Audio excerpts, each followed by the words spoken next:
Ladies and gentlemen, welcome back to the Ground and Pound podcast recap video for UFC Des Moines. Sandhagen taking on Figueiredo. And as always, we're going to start off with the early prelims, head all the way to the main event, breaking down the whole entire event, giving you our reactions and disappointments for what was not necessarily the best fight card, in my opinion.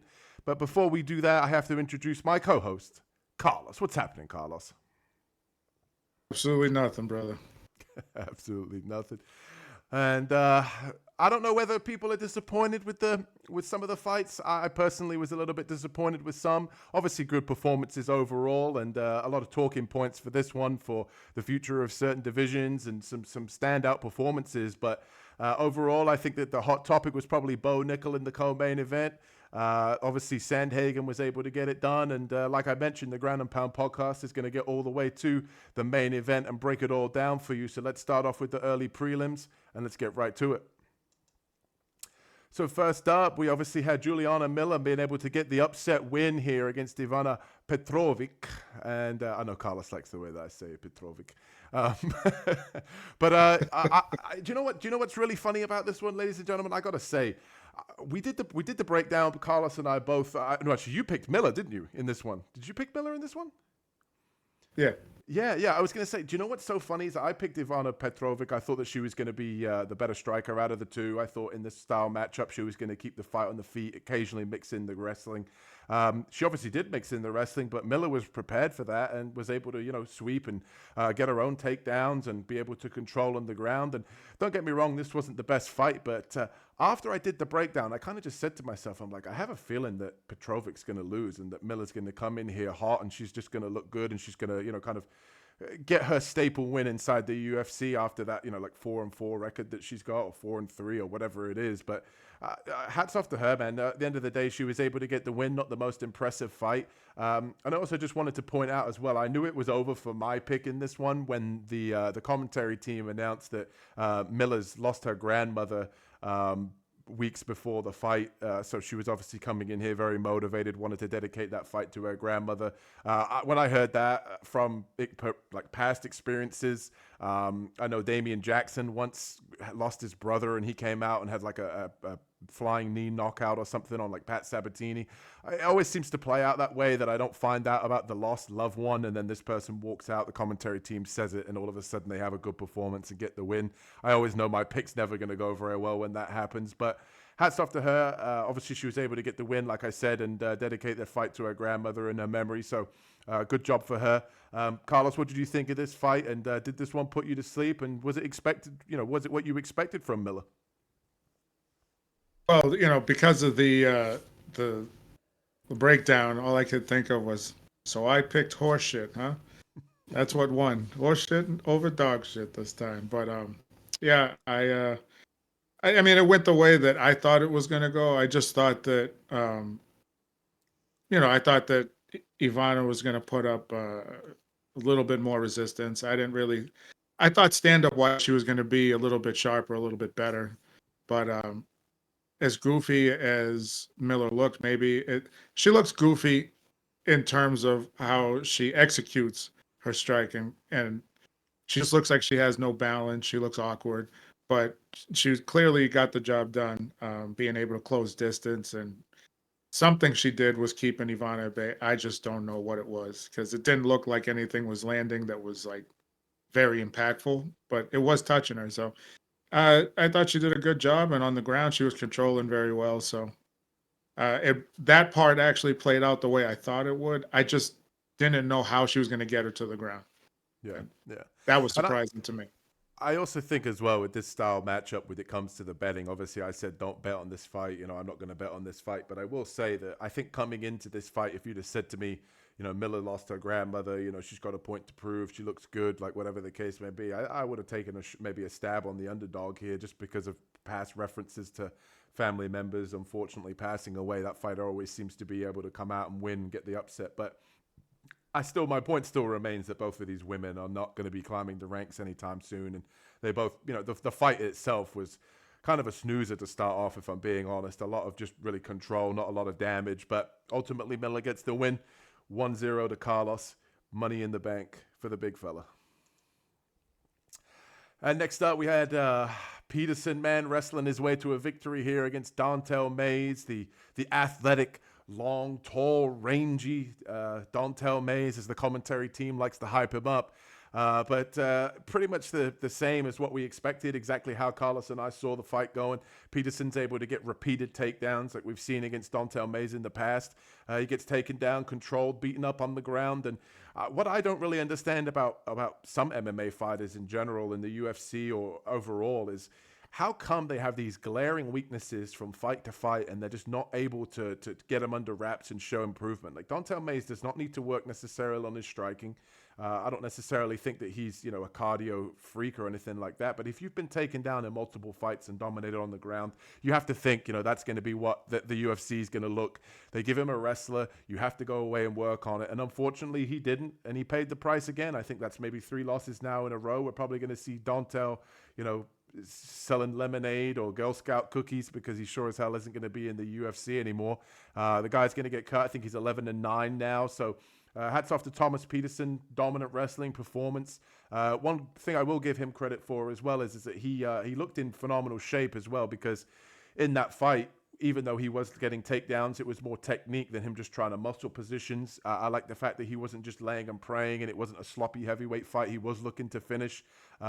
That would probably be the only criticism I had, is that he didn't get the finish, especially at the end of the fight. I know the commentary team was saying that too, just to put a stamp on it. It'd be nice to get a 3rd round finish there, but hats off to Petersen for getting it done. Carlos, did you see this pretty much playing out the same way? Yeah, I mean, the only thing I was kind of looking out for was is Dontel going to be able to land something as he's coming in, and Dontel doesn't have that explosive, I'm going to catch you with that one shot, or like they said, the flying knee that didn't really connect. I think we talked about it, hit him like on the shoulder or something, but he doesn't have that pop. Now, obviously, somebody coming into you is going to double the power of it, but he doesn't even have the accuracy to land when he wants to. So this fight played out exactly the way I thought. I was just surprised at how easy the takedowns came for Petersen, because at one point he just had him in a body lock and just laid down, and he got top control. It was a lateral drop, but he just laid down and rolled his body over him. There was no resistance to it, and that is pretty much how we saw it. Yeah, for sure, for sure.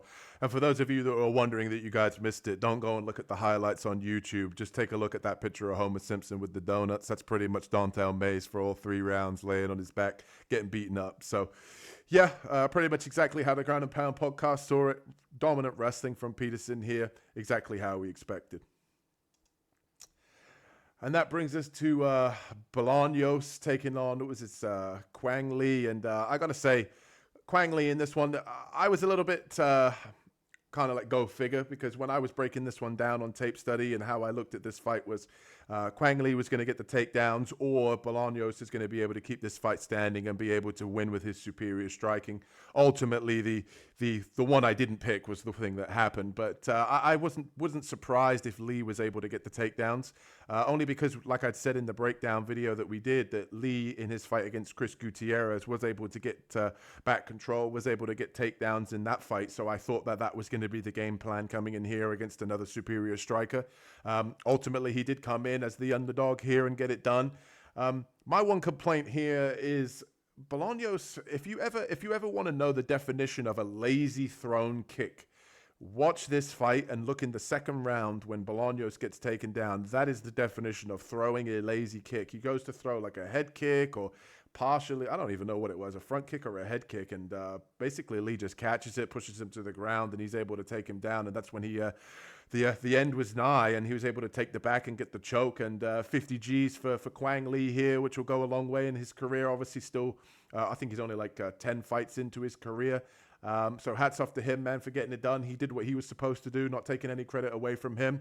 But Bolaños, honestly, that fight IQ move there to throw that lazy kick, he deserved to lose after that, as far as I was concerned. All right, he got taken down in the 1st round. He was able to survive very well. Fight starts on the feet in round 2, so you have to believe the striker's going to come out and be mindful of the takedowns. He just throws a bullshit kick, gets taken down, and that's all she wrote. So I think fight IQ was the theme of the night for this one.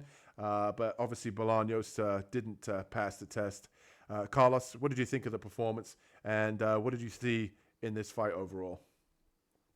Well, I believe in the breakdown we said something about if Quang Lee can use a little bit of grappling to exploit, the fact that Bolaños has been controlled on the ground before, that would be to his advantage. But to be honest with you, I thought it was going to be more of a stand-up um, fight that we were going to see, but it ended up being Quang was playing the smarter role. He decided I am not going to make this difficult on myself, and I am surprised that maybe I don't know, maybe I'm seeing it a little differently, but Quang Lee, when he had that rear naked choke, he obviously didn't have his hand anywhere behind the head in the position. I assumed Bolaños would reach up and pull it forward, give himself a little chance or whatever, before he gets you know, I don't know, any other lock that he could have used to put the choke on it, and he didn't try to fight the hands at all. He just kind of went with it. So I don't know if he was like, "Well, I'm in.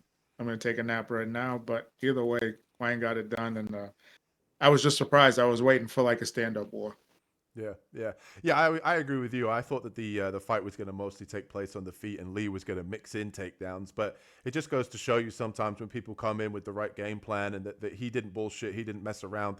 He came out right from the jump to mix in the grappling, and I have to respect that because I think that was the game plan coming in. So I like the fact that he went right to what he was supposed to do. I wish more fighters did that instead of sort of beating around the bush. I know you have to set up takedowns, but he knew what he wanted to do. He came in, he got it done. So enjoy the 50 G's, Quang Lee. Bolaños, when you wake up, man, you got time to pass the test. That was not what we expected. I thought that you kind of threw that lazy kick, and I think he's going to go back and realize that when he watches the tape. But hats off to Quang Lee. Enjoy the 50 G's. And next up, we had Jillian Robertson getting the second round finish on Marina Rodriguez. Marina Rodriguez retires at the stellar age of 38. 3-fight losing streak now for her. I got to say, all of the fights that previously we just talked about, obviously they didn't necessarily go my way, apart from the Petersen fight. But this one was textbook of exactly what we pretty much cut and dry, exactly what we said. For those of you that didn't, I'll let you know on my best bets video this week, we had Jillian Roberts' second round finish, which was plus 800. This fight literally went exactly how I broke it down in the video. I said she was going to come out here. She was going to, kind of stand in the striking for a little bit, but ultimately try and get the fight to the ground. She times the takedown well. She controls her on the ground for the first round.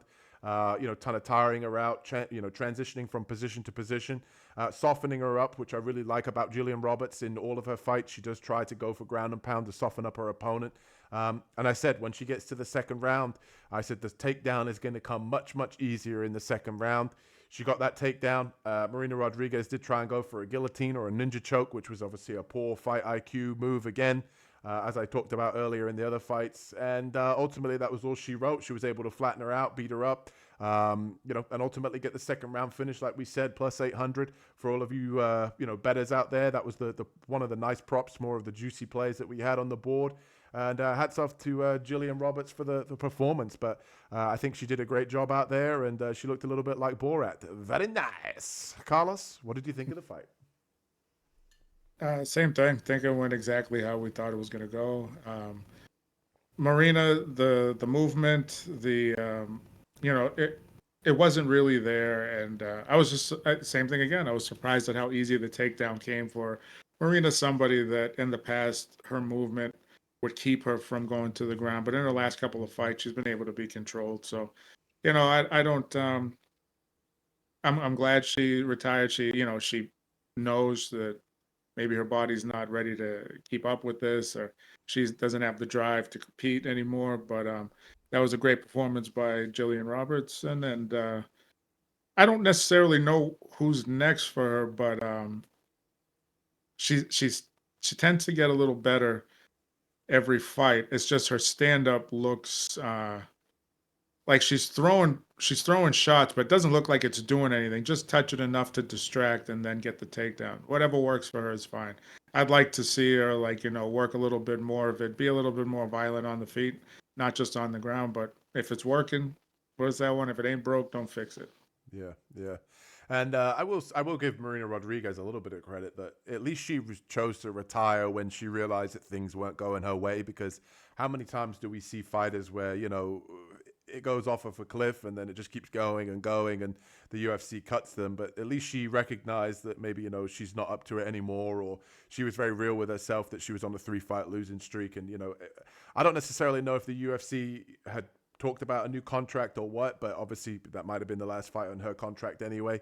But at least she's not extending out the losses and continuing to keep the damage going. But not to take anything away from away from Robertson, this was a good stylistic matchup for her. We had seen Marina get dominated before in the past on the ground, and like you said, I don't know what's next for Jillian Robertson, but she has looked good from fight to fight, and even though her stand-up isn't her main tool, she is nasty on the ground, and she does try to go for it. She's pretty tough and very aggressive, so she's never in boring fights, and she goes for the finish. So I like that about Jillian. I am a big fan of Jillian in terms of her abilities on the ground. But yeah, overall good performance, and thank you for making us a little bit of dough, Jillian. And I wanted to get the positive one, in there first before we talk about this absolute scumbag. Ryan Loder, I don't know what's up with this guy. I mean, I'm going to kick things off here and before I turn green, but for those of you that missed it, Bekoev was able to get the first round knockout here against Ryan Loder. Loder comes in, he looks for the takedown. Obviously, a credentialed wrestler, wrestled Division 1 out of Iowa. Obviously, where the card was being taken place. And I kind of feel like maybe the crowd and the moment kind of got to him. I don't know. And he wanted to put on a performance, or he wanted to get a knockout, or I don't know what it was, but he shoots a takedown, he doesn't get it, and then just decides on the feet he's just going to stand and trade in the pocket and just brawl with Bekoev here. And one thing you cannot do with Bekoev is trade in the pocket. The guy does have absolutely heavy hands. And he was flatlined. He was able to get back to his feet, but instead of, kind of, not necessarily panic wrestling, but, giving him an opportunity to clear the cobwebs, Loder doesn't shoot another takedown. So there's no point in having all this credentialed wrestling because he's just not going to use it. I think he should have decided to panic wrestle, maybe clear the cobwebs, hopefully get a takedown, or even if his opponent was on top of him, not beating him up, that would have helped as well. But just decides to trade in the pocket like a moron and ultimately get knocked out. And I don't understand the logic there. I don't know if it was because of the crowd or what it was, but disappointing for Ryan Loder here. I thought that he was going to at least make it to the judges' scorecards with his wrestling, but yeah, honestly, man, very, very frustrating to watch. It was a scream at the TV moment for me, and very disappointed with the performance. Carlos, what did you think overall, and did this one frustrate you as much as it did with me? Oh yeah, it's when you have a parlay going and everything's looking good, and I hate looking at it after the loss that ends my parlay, but I did, and he was my only loss of the night, so it kind of drove me crazy. But what bothers me is like he didn't, and it has nothing to do with my selfish view. It's just for him. You go for one takedown and then it gets stuffed, and you're like, all right, I'm going to stand and trade with him, and you have no ability to stop his striking, and you have no ability to land. So he's got a lot of learning to do, because if you can't get one takedown, try harder. Try for another one. Try two more. Try three. Get him up against the cage. Throw some elbows in short and close. Get a waist lock. Try to get him down. But you got to have more than just let me give it one try. If it doesn't work, then I'll try to learn how to fight right here, right now, because you got to try better. I'm a little pissed about the parlay, but it is what it is. Yeah, I'm pretty salty about it too. I gotta admit as well. This is another thing. Like we saw later on in the card, Daniel Marcos, who's a striker by trade, but can mix in the wrestling, attempt multiple takedowns. And okay, he lost that fight. I understand, against Jackson, but you could see in that fight that he was shooting again and shooting again. And we've even seen with guys like Merab Dvalishvili, they don't necessarily get the first takedown, but they get the second, the third, the fourth. They keep attempting takedowns. They don't just stand there and let their opponent decide to just trade on them and hit them in the pocket and catch them clean, especially when they doesn't have the striking. That's what he's working on. Obviously, the credentialed wrestling. Go with where your bread is buttered. Don't sit there and trade in the pocket when you have the wrestling in the back pocket. And like Carlos said, okay, you don't get the first takedown, fair enough. But that doesn't mean you just say, okay, screw the whole game plan. I thought I was going to take him down very, very quickly in the first round. You know, Bekoev isn't this Dagestani high-level wrestler that we've seen, you know, like the guys like Islam and, you know, with Hamza as well from, who's the other guy I'm thinking of?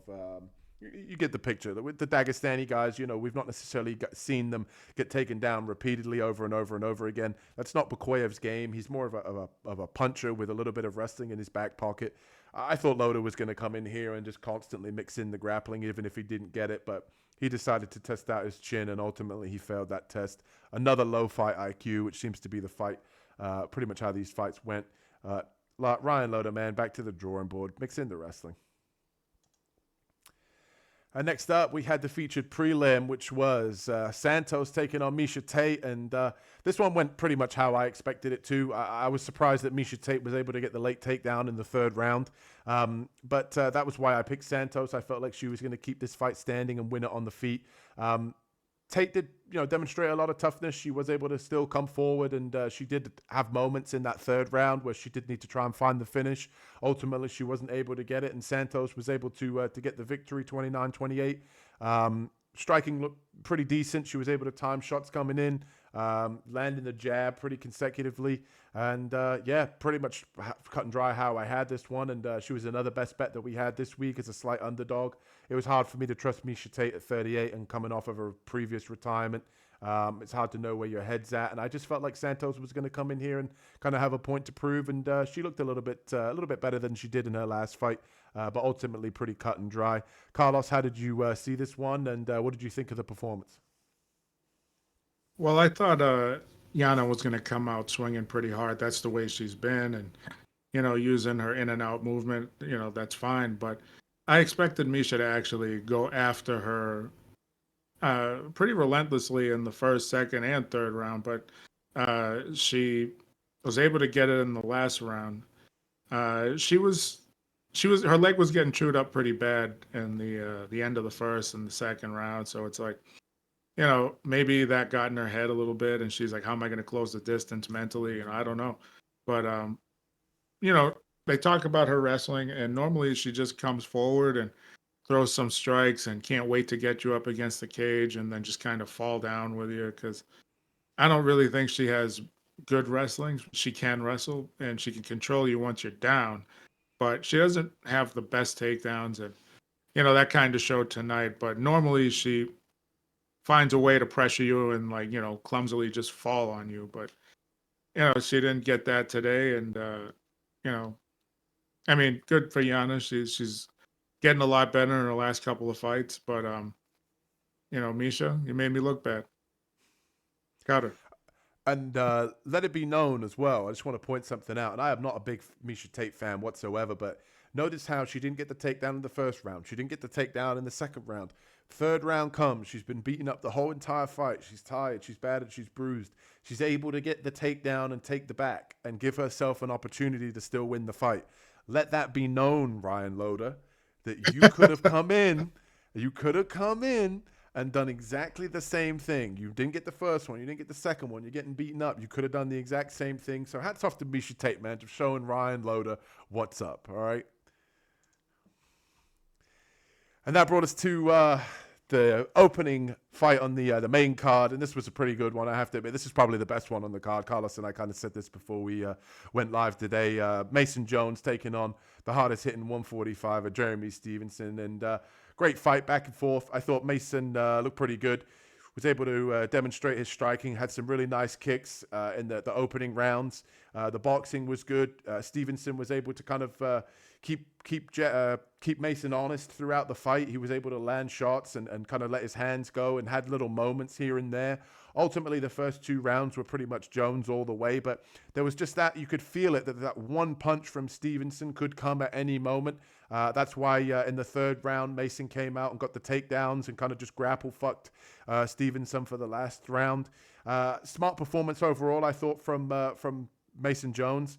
I thought he was going to come out and wrestle from how he did in round 3 was exactly how I thought he was going to wrestle from round 1 onwards.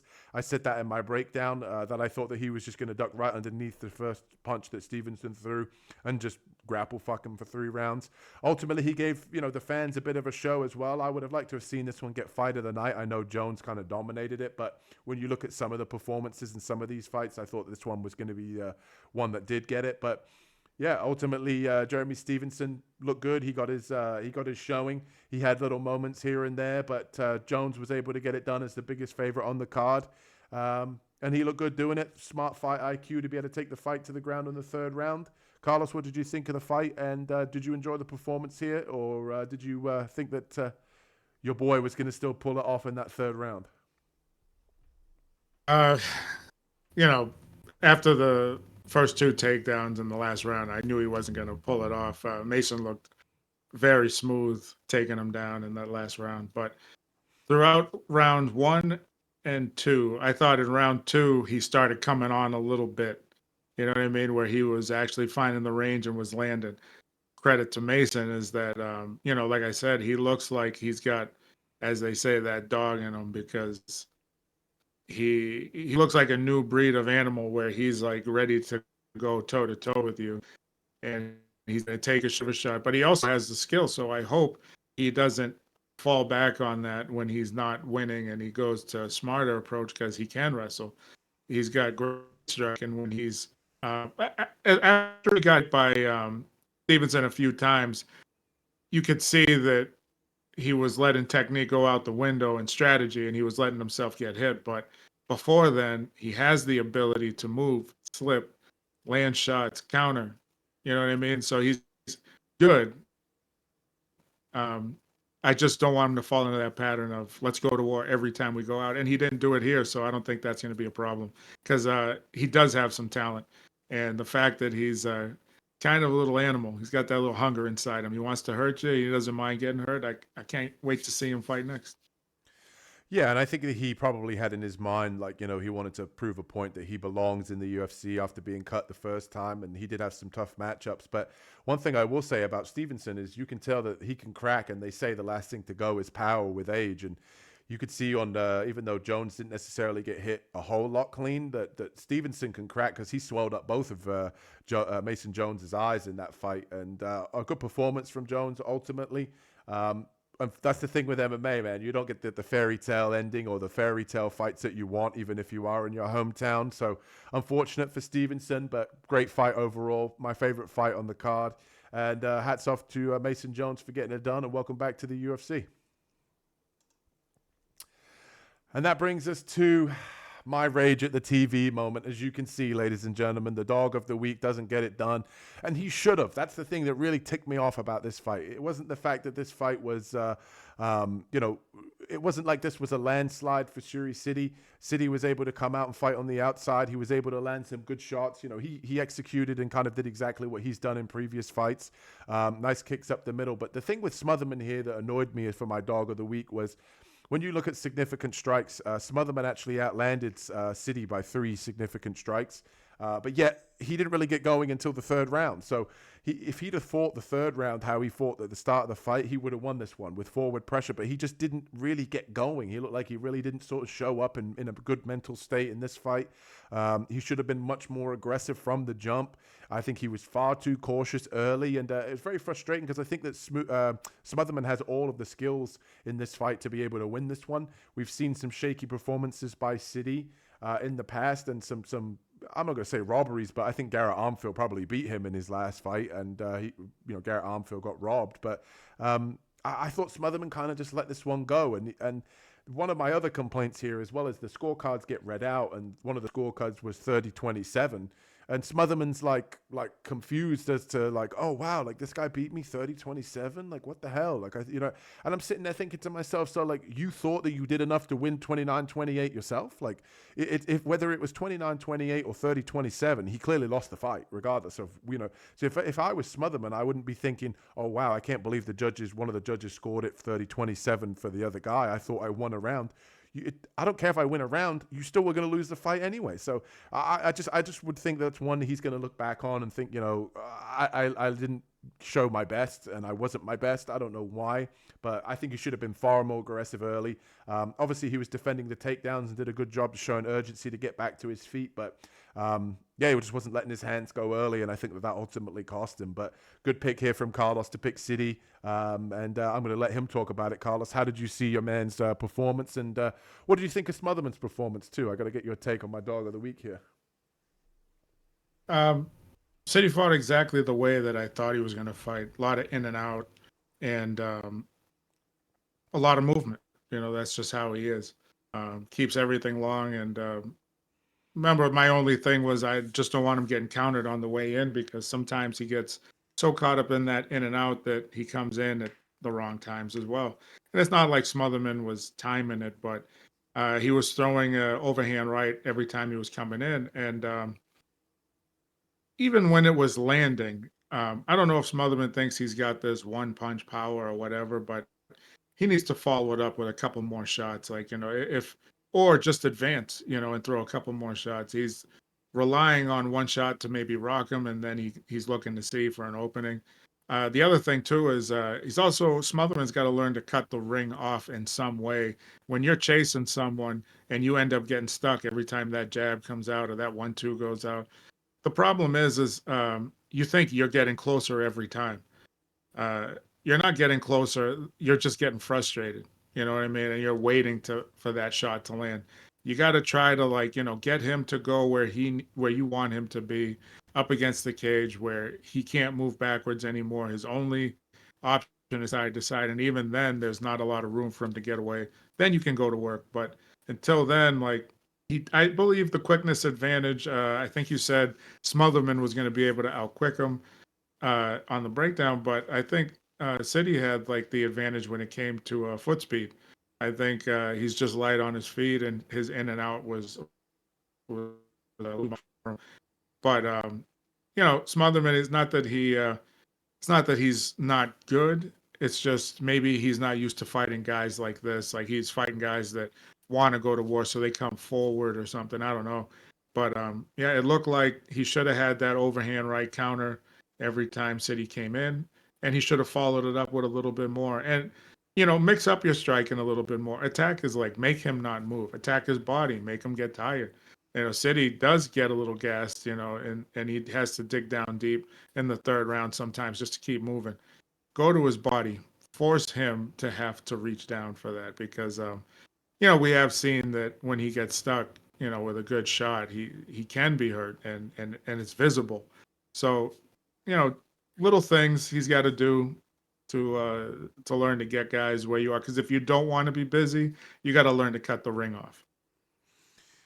Yeah, it's just one of those ones. I think it's frustrating from a betting perspective here, because I felt like he had all the skills to be able to get it done. And I do think that, even if you look at the striking numbers and you watch that fight back, I was kind of surprised to see the striking numbers. I know stats don't tell the whole story, but I was surprised that he actually landed as many as he did, because it actually felt like Sidey kind of ran away with the first 2 rounds, and that, Smotherman wasn't really landing at all. But come to find out that the stats were very close, and I think that it's one he's going to look back on and be very frustrated that he didn't kind of take a few more risks and have a few more opportunities there to not just finish the fight, but even just win rounds and put stamps on rounds. I think he just was far too lackadaisical early, and ultimately it cost him. So Smotherman, man, back to the drawing board, brother. And if you haven't already, hit that like and subscribe button here on the Ground and Pound podcast as we talk about Daniel Marcos taking on Montel Jackson. And I got to admit, this one won't take long. The only thing that really surprised me about this one was the amount of wrestling that Daniel Marcos decided to implement in this fight. I thought it was going to be a little bit more striking. Daniel Marcos looked like he went to Dagestan for 2-3 years and forgot to take his boarding pass to get on the plane. But he ultimately looked to wrestle the whole entire fight, but wasn't successful doing so. A lot of failed attempts, and he kept it going and going and going. Didn't really change the game plan. I don't know if he had an injury coming in or what it was, but very, very peculiar fight overall. I thought Jackson won the fight for sure. The only thing that kind of surprised me as far as the judges' scorecards were concerned here is that it was a 30-27 for Montel Jackson. I had Jackson winning the fight. I'm just very surprised that one of the judges or a couple of the judges didn't give Daniel Marcos one of the rounds, whether it be one or two, or, there wasn't like a 29-28, 30-27, 29-20, or something like that. I was kind of just surprised that they gave all 3 rounds to Jackson. I still thought Jackson won ultimately because he was the only one really doing a whole lot of damage in the striking, especially in round 3. But I just thought that they were going to reward some of the grappling for Marcos. So the first 2 rounds were a little bit closer, but ultimately Jackson was able to get it done now. I think it's the longest active winning streak in the weight class currently for Jackson.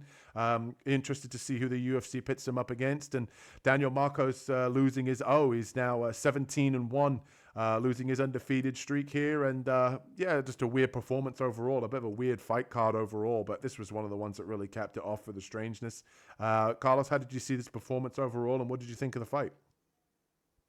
I thought Marcos was doing a pretty good job mixing in a lot of takedowns, as the fight went on, and I do have to say I do believe that Jackson won the fight because he was doing a little bit clear of the damage that should be made. But the thing that got me was, like, I guess when it comes to striking, I wanted to say this in the breakdown, was the fact that I don't know how Marcos does against someone who's that much taller, that much longer, because I think that was ultimately what got him, as he's trying to come in, as he's trying to stay outside in range when he's not ready to attack. And that's where Montel actually ended up catching him a lot of the times, like, from distance. So uh, when I went back to look at a lot of his other fights, the guys that he was competing against were either a height like an inch taller than him, or maybe like, the same height, maybe a tad bit shorter.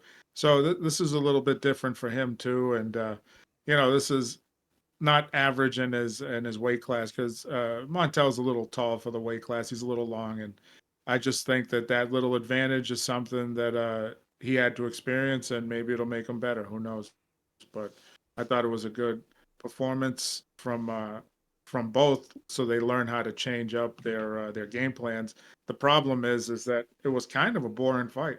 Like, I was really not interested in it. I don't know what made it, because there was a lot of position changes. There was a lot of a lot of striking, but it's still a lot of movement. A lot of defense that was pretty good, but it was also kind of a boring fight for me. So yeah, I don't know what made it boring, but something about it. I don't know if you felt the same way. Yeah, I did 100%. A lot of stalemates and a bit of a confusing one overall. I thought this one was going to be a much more exciting, and I know the fans even were pretty booing heavily in this particular one. I think they even had this one circled down as a pretty good fight.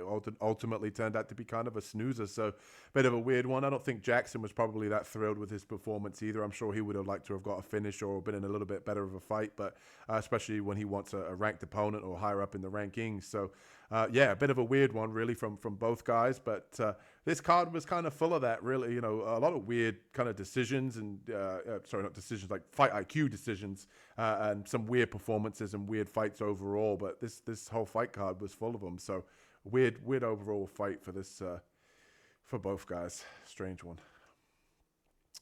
And that brings us to Daniel Rodriguez getting the is it second or third round? Third round finish for Santiago Ponzinibbio, and he was obviously one of our underdogs that we picked this week for our best bets video. He came out honestly like flies on shit, man. He came out, he was ready to go. Was able to get a rock Santiago Ponzinibbio in the first round. He was really just swinging from the hip, and he really went for it in the first round. He staggered Ponzinibbio. The commentary team were kind of going crazy, thinking that he was going to get the finish. A little bit of lack of composure for sure from Rodriguez here. And even the corner said to him in between rounds 1 and 2, don't get sloppy trying to go for the finish. I think he kind of blew his load a little bit in the first round there. And then Ponzinibbio came out second round. He had a much better second round. I gave Ponzinibbio the second round overall. I think Rodriguez definitely had moments in the second. But ultimately, I kind of saw Rodriguez kind of taking it a little bit slower in the second round, purely because of the fact that I think he went so hard in the first. And then Ponzinibbio from there, he got the takedown late in the second. Third round happens, and Rodriguez was able to put him out. He he was able to land, I believe it was the left hand straight across that you can see in the top part of your screen there.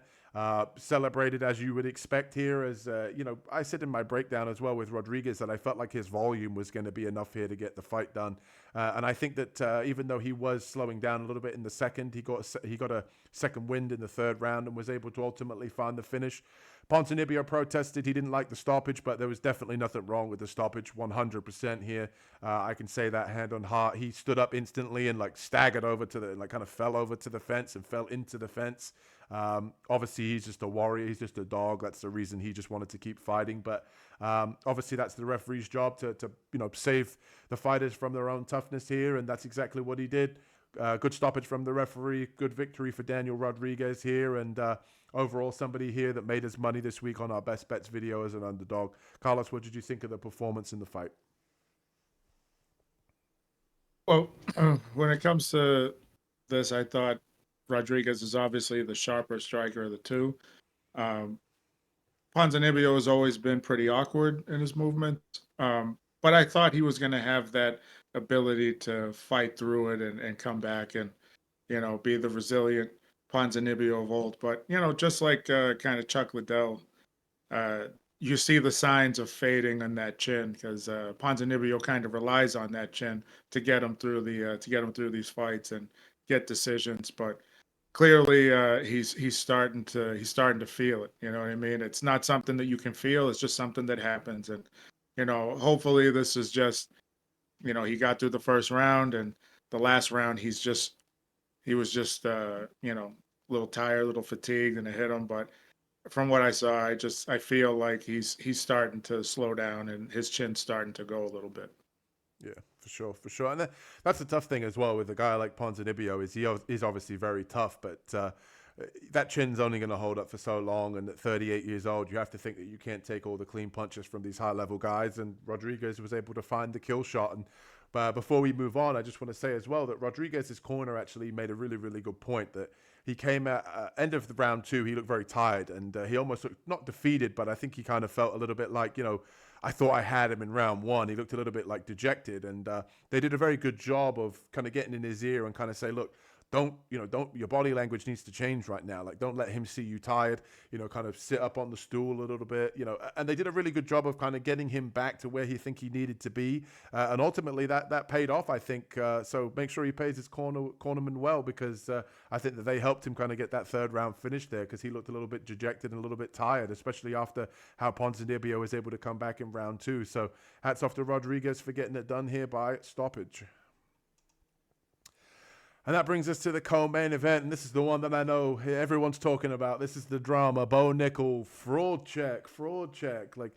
I don't think the Ground and Pound podcast here is going to talk about this one as being a fraud check. I know that for a fact. But Durinho Derrida, 50 Gs, enjoy the bonus, my friend, was able to stop Bo Nickal with that knee. They say into the liver. I don't necessarily even know if it was to the liver, to be honest with you. I know that Derrida was landing a lot of body shots and a lot of knees in between the start of the first round up until the finishing sequence. He threw he landed something like 100 strikes in like a round and a half or whatever it was. So big output from Derrida, especially on the feet.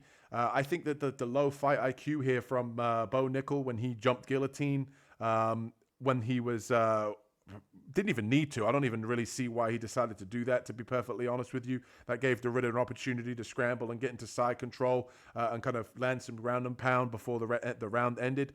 That was very low fight IQ, but it kind of has to be expected here from Bo Nickal. I think Bo Nickal, this is why, and I'm sure Carlos is going to say the same thing, this is why it's kind of disrespectful to Derrida to call this one a fraud check, because Bo Nickal is a high-level national champion wrestler.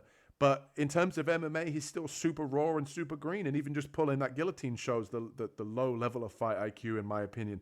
I said to Carlos, too, that I feel like with Bo Nickal overall, that he just seems to lack that aggression and that kind of killer instinct a little bit. He comes out kind of tentative. He looks kind of lackadaisical in there. When things aren't going his way, he crumbled a little bit. And I don't necessarily think that, it's a bad performance from Bo. I think he's still got time to obviously bounce back from this and get better and improve and things like that. I've never thought Bo Nickal was this, amazing guy, but I got to admit, I thought he was just going to wrestle fuck Derrida and just kind of lay and pray for 3 rounds here. And I thought on the feet he was going to do much better than what he was. I mean, he's been supposedly working on his striking. He didn't show it in the Paul Craig fight, but ultimately Derrida was able to kind of just big dog him really and just big brother him here and get the finish. So hats off to him. I know some people are calling it a fraud check, but I just think, to be honest with you, I think that the hype train or the performance of Bo Nickal here, I think that this was kind of overdue, really. I'm kind of disappointed in myself that I didn't really see this one coming, especially after the Paul Craig fight. But somebody that did, Carlos, what did you think of this matchup and your pick here for Durinho Derrida? Well, if Ryan Loder were to win, this was part of my parlay that I had was Derrida, and the only reason I had him in there was because, number one, if Bo Nickal were to get him on the ground, he has an answer for it. And the next thing is even if he doesn't submit him, I thought Bo was probably going to be strong enough to smother a lot of the submission attempts. But the thing that I thought was going to be the standout, which it actually happened to be, was the fact that in the stand-up, if Bo is ready to engage, Derrida was going to be ready to throw right back at him, and I don't think he was ready for that. I'm sure his corner was saying, like, this will be a good time to try out some of your stand-up. He's awkward. He's not very talented on the feet. He may not be very talented on the feet. He may be very awkward, and his punches look very soft because they are. He doesn't rip anything into them.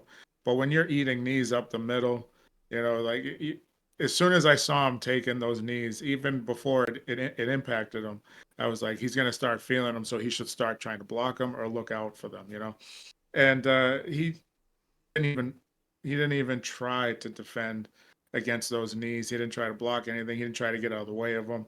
And there was a time up against the fence where he was actually taking he was throwing some left hooks to Bo Nickal's body, and Bo put both hands down to cover his midsection, and that's when the commentator team was saying, "Oh my God, he's hurt." He was hurt from the knee prior to that, and then finally, the Ritter just walked to him like a zombie and threw the knee, and that's also some of the inexperience that Bo Nickal had. He never even saw it coming, and he had, the Ritter had his arms outreached, waiting to step in and throw a knee. So there's a lot of upside to Bo Nickal.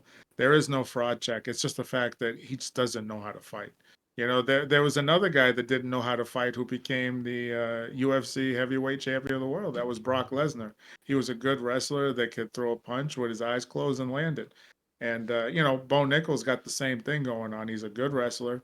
And there were a couple of times he threw a right hand that just, you could see a light flash past the Ritter's face. If it landed, who knows? That might have put him out. But he was just not skilled enough to land what he wanted. He was skilled enough to throw it, just not skilled enough to be accurate enough to land it. And it's like we said, not a fraud check. He's just a guy that is learning how to fight. I think it was too early for him to fight. I actually thought it was too early for him to fight Paul Craig, because even in that fight, he was still hesitant to come forward.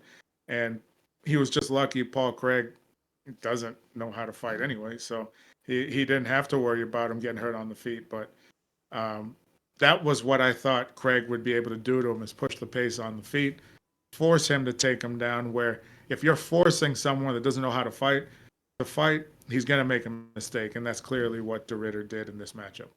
Yeah, for sure. The UFC poster boy, the UFC trophy cabinet is not looking too good when it comes to superstars. I know they're trying to build superstars to sell money for pay-per-views and main events. I'm sure that this is a learning curve for Bo Nickal here, and I'm sure the UFC wants him to do well. I'm sure they'll give him a very winnable fight next, but I don't necessarily think that's the way to go with Bo. I think that they need to start testing him, and he needs to kind of face some adversity, because I don't know about you, Carlos, but I don't think he took those shots very well. I think that's the first time he's really faced adversity, and he kind of crumbled straight away. And not to take anything away from Derrida, I think Derrida's pretty decent. Obviously his only loss that he's had so far in professional MMA is from a guy, the same guy over in one championship. But hats off to him for getting it done. Enjoy the 50G bonus and a call out of Sean Strickland in his next fight. Kind of interesting. I don't think he'll get that matchup. I don't think that he'll win that matchup either because I don't think he'll take Sean Strickland down. I think Sean Strickland will probably beat him there. But yeah, overall, not a fraud check. But hats off to the Ritter man for getting it done. And hats off to Carlos for picking him too as an underdog. And that brings us to our main event. You can flex on him, baby. Flex on him. Main event time. Cory Sandhagen taking on Deiveson Figueiredo. And another 50 Gs for Cory Sandhagen here for getting it done. Second round. They call it an injury, but I will say this is the difference to me between casuals, if you saw it and if you didn't, between the hardcore fans. I know we got a few of those here on the Ground and Pound podcast, but so you know what's up. But basically, first round comes out, not a whole lot of striking takes place. A whole lot of grappling from Deiveson Figueiredo. I can't remember who initiated the takedown, but they end up both on the ground. Cory Sandhagen wants to rain down shots, and Deiveson Figueiredo seemed obsessed with going for leg locks. I don't know if he had an injury coming into this fight. I don't know what was going on. I did question whether there was something going on with Figueiredo because the betting line for this was huge. I remember Cory Sandhagen being minus 500, minus 450 or something like that, which for a two-time bantamweight champion, I was kind of surprised at this discrepancy in the line here. I know Sandhagen's obviously a fantastic fighter, but that kind of surprised me. So I did kind of wonder coming in if there was any sort of issues with Figueiredo, but wanted to go for the legs, constantly going for the leg locks here at Cory Sandhagen. Sandhagen was one step ahead the whole entire time. Sandhagen was landing shots on top, which is one of the things that I really like about, you see the difference between the higher level guys and the lower level guys. When they're in these scrambles, when they're in leg lock positions, that Sandhagen's looking to still do damage. He feels confident that he can, escape or defend the threat that's coming at him with the leg lock, but then also landing ground and pound in between, which you see from the higher level guys as we move up cards, right? And the thing with Sandhagen in the second round here, which was ultimately the finishing sequence, was their legs got intertwined. And what happened was Sandhagen was able to turn off to a funny angle, which would put Deiveson Figueiredo's knee, it's got a disadvantage, so, kind of a weird angle. He was able to lean into that knee, and ultimately his knee popped, and that was all she wrote. And Figueiredo was then taking ground and pound shots, and he ended up tapping. I don't think he tapped to the injury. He tapped to the shots because he knew his knee got blown out. And ultimately, not taking anything away from Sandhagen, he looked dominant from start to finish regardless. I think if that fight continued, it probably would have been more of the same from Sandhagen. Won the very short striking exchanges that they had, and on the ground, he was on top pretty much the whole time, defending and landing ground and pound, and was able to get the victory here. Was able to call for a title shot. He said he wants to be the backup between Merab and Sean. I'd like to see him kind of, if anything, I'd rather see him fight Merab next than fight O'Malley. Let's call a spade a spade. I think Merab in that fight with Sean O'Malley is Dana White privilege. They want Sean O'Malley back as the champ. Let's just call a spade a spade. But good performance here from Sandhagen for getting it done. And enjoy the 50 Gs. Carlos, what did you think of the fight and the performance? Well, I thought it was a good performance by Sandhagen. Unfortunately, these injuries happened, and it sucks. Like I'm not saying Figueiredo was not on his way, was on his way to winning, but I think it was going to be a very hard task for him to overcome the movement, the height, and the reach of Sandhagen. I think it also shows that at 135 that Figueiredo's used to bullying guys around, and at 125, and as they call it, the weight bullying. But I don't think he's used to having these disadvantages of this much reach and not being able to just throw his opponents around the ring like he used to. And it's only a 10-pound difference that next weight class up, so it's. I think he'll do good in this weight class. I just think fighting guys like Sandhagen from here on out is not a good idea. I think he's going to have good showings. I just don't think he's going to be in any title talks anytime soon. And I think he's 38 years old right now, is Figueiredo. And he's up there. Yeah, it's not going to get better. The divisions, the guys are going to get faster, bigger, stronger, and you know how that goes. And I don't think he's done, but I don't think he's going to be up around the top 10 and waiting for a title shot anytime soon. Yeah, and I just want to correct myself as well. I did say bantamweight earlier. I did mean flyweight with Davidson Figueiredo coming up to bantamweight. But yeah, overall good performance from Cory Sandhagen here. Be interesting to see what they do with him moving forward with the Merab and the Sean O'Malley title fight coming up soon. And ultimately, that wraps up the whole entire card. A little bit of a lackluster UFC card this week, I have to say. Hopefully, next week for UFC 315, the pay-per-view is going to be much better. And that's right, ladies and gentlemen. You know what's coming next. We have the full card breakdown for UFC 315. Merab. See, I got Merab on the brain. We've got Bilal Muhammad taking on Jack Della Maddalena, which I think, to be honest, is going to be. I think Jack Della Maddalena is a little bit overhyped, but you'll have to find out for the breakdown how that one goes. But this week as well, we also have the PFL Europe. We're starting on PFL Europe, ladies and gentlemen. You don't have to adjust your television sets. That's what we've got coming up. We're doing PFL Europe this week. We've got Paul Hughes back in action in Belfast. Carlos and I are going to do both of those full card breakdowns over on Tuesday on the Ground and Pound podcast. So keep an eye out for both of those. And Carlos, before we wrap things up, is there anything that you want to say to the people? Now, everybody, hope you're still enjoying the content. We're going to try to get it to you as fast as we can. Make sure you guys are prepared. Put out your bets. Make your best picks. And see you again next week on Ground and Pound. And let us know if you're a Bo Nickal hater or you're still on the Bo Nickal train moving forward in the comments. And we'll see you in the next video. Peace. Peace.